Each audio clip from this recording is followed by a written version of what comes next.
really needs to be held to account for it. And it's just completely inappropriate. And her comments are just utter rubbish. Well, the country's unemployment rate continues to rise, and coupled with a stagnant economy, South Africans should not expect a change in this situation.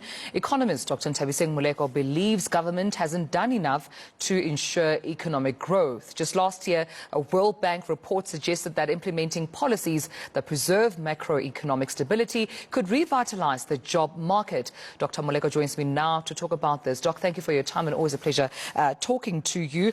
Your focus is on government's intervention. You're saying it hasn't been enough.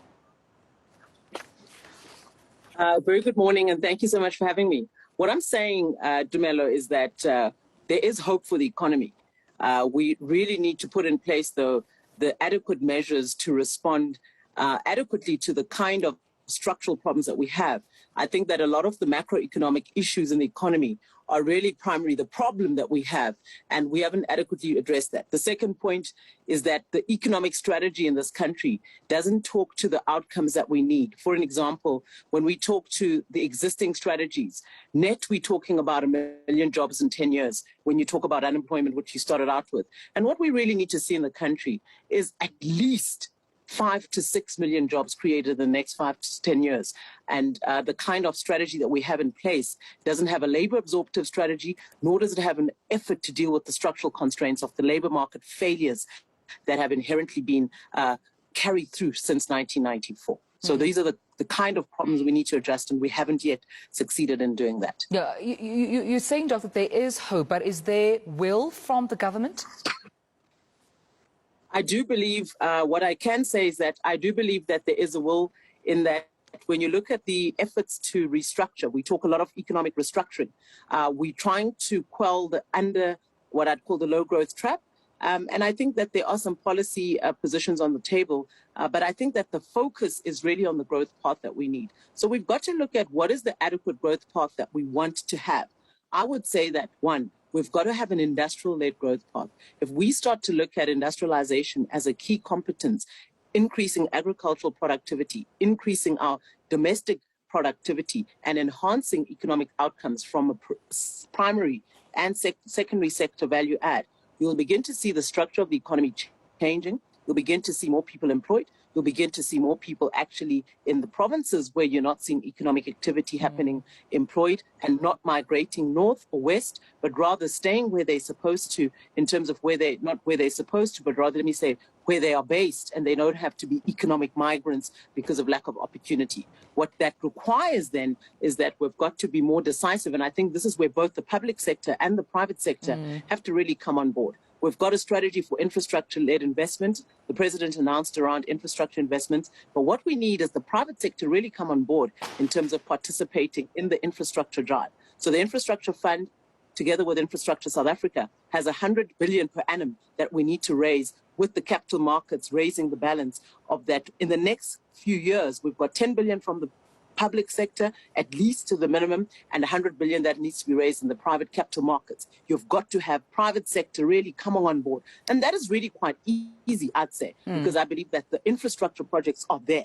The packaging has been done. The BFI process from National Treasury is underway, and there's significant projects that have actually had the sufficient due diligence to prove that they have merit on the table. And I think we've got to make sure that the gross fixed capital formation as a proportion of GDP drives up both our public and our private sector investment. We'll then begin to see some change in these regional issues. I think the second point is, let's look at the nodes where growth hasn't happened. We've got Northern Cape, Limpopo, Mpumalanga, Eastern Cape, just as examples. We cannot concentrate that investment in Gauteng and Western Cape, unfortunately.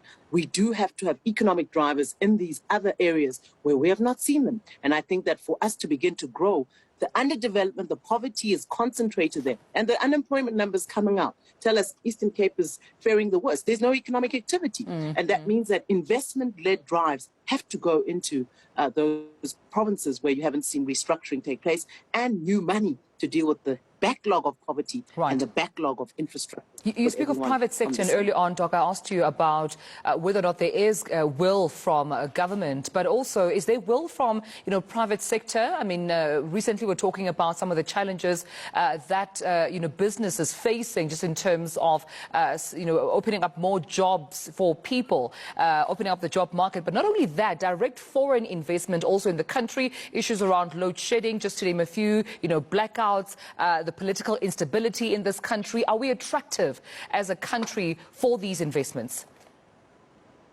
South Africa has significant infrastructure. A lot of the time people look at the downside risk. Yes, we do, upside risk. Yes, we do have problems with energy.